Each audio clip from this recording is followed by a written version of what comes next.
আপনারা শুনছেন কথাবাণী। আজ আমরা নিবেদন করব মনোজ বসু রচিত ছোট গল্প উপহার। ডুয়ার্স অঞ্চলে গিয়েছিলাম, ভুটানের সীমান্তে। সেখানেও সাহিত্য সভা। এক চা বাগানে থাকতে দিয়েছে।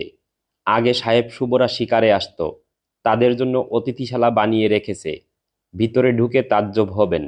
দামি আসবাবপত্র, এই উঁচু গদির বিছানা, বিদ্যুতের আলো ফাঁকা জঙ্গলপুরীর মধ্যে একটুকু ইন্দ্রলোক যেন।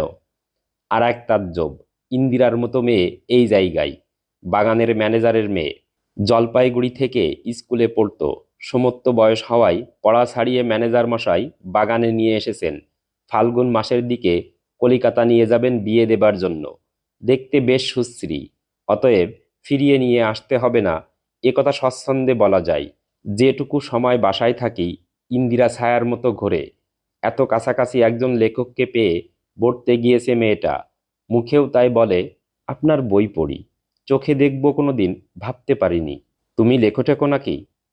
না না, কি যে বলেন, কত বিদ্যে আমার, তাই লিখতে যাব। ওই জোরালো না না শুনে সন্দেহ আরও বাড়ে। প্রমাণও পেয়ে গেলাম। ড্রেসিং রুমের একটা তাকে পদ্যের খাতা। প্রথম পদ্যটা ফুলের উপর। কি হে, খাতায় কি লিখেছ এসব? দুটো একটা লাইন পড়তে ইন্দিরা লজ্জায় লাল হয়ে ওঠে। এ কি করে এখানে? পড়বেন না আপনি? কক্ষনো না। খাতা কেড়ে নিতে যাই আমার হাত থেকে।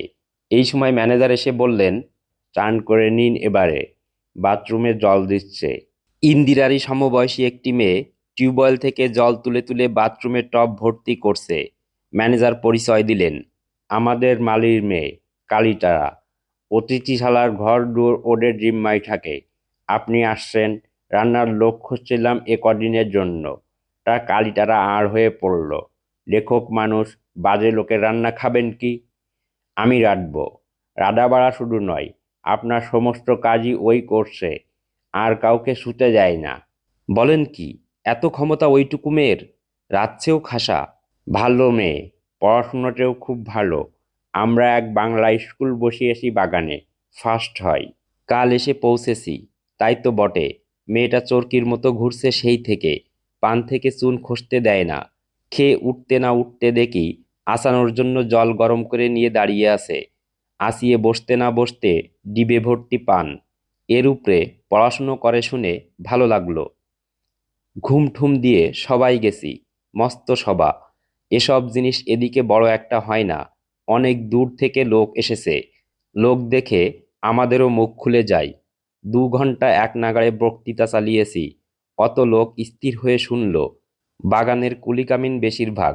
সাহিত্যের কি বুঝতো তারা, কে জানে, কিন্তু হাততালির ঠেলায় অস্থির। ফুর্তিতে ডগমগ হয়ে বাগানে ফিরলাম। 8:30টার প্লেন ধরবো। Airport 5 mile. মোটে সময় নেই। নাকে মুখে গুজে ছুটতে হবে এক্ষুনি। তুমি সবাই গেলে না কালীতারা? ভ্রুভঙ্গি করে ইন্দিরা বলে, ও যাবে, তবেই হয়েছে। বসে বসে কুটি ভাগে চাল চচ্চড়ি রাখছিল। পান দিতে এসে কালীতারা গলায় আঁচল বেল্ট দিয়ে দুপায়ের উপর প্রণাম করলো। তাই তো, কিছু দেওয়া তো উচিত। মানিব্যাগ খুলে 2টো টাকা দিলাম। মিষ্টি খেও কালীতারা। মোটরে হর্ন দিচ্ছে।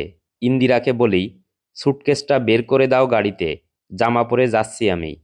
তাকিয়ে দেখি কালীতারার হাসি মুখ এদিকে কালো হয়ে গেছে। দু চোখে জল টল টল করছে। কি হলো? আমরা ঝি চাকর, টাকাই তো দেবেন আমাদের। খাটের উপর সেই পদ্যের খাতা। একটু আগে শুয়ে শুয়ে দেখছিলাম। কালীতারা ছো মেরেই খাতা তুলে নিল। আমার খাতা এখানে আনলো কে? খাতা নিয়ে দ্রুত বেরিয়ে গেল ওই দরজা দিয়ে। একবার মুখ ফেরালো। অশ্রুধারা বইছে। টাকা দুটো রেখে গেছে খাটের উপর। হতভম্ব হয়ে আছি। এমন সময় ইন্দিরা ফিরে এলো।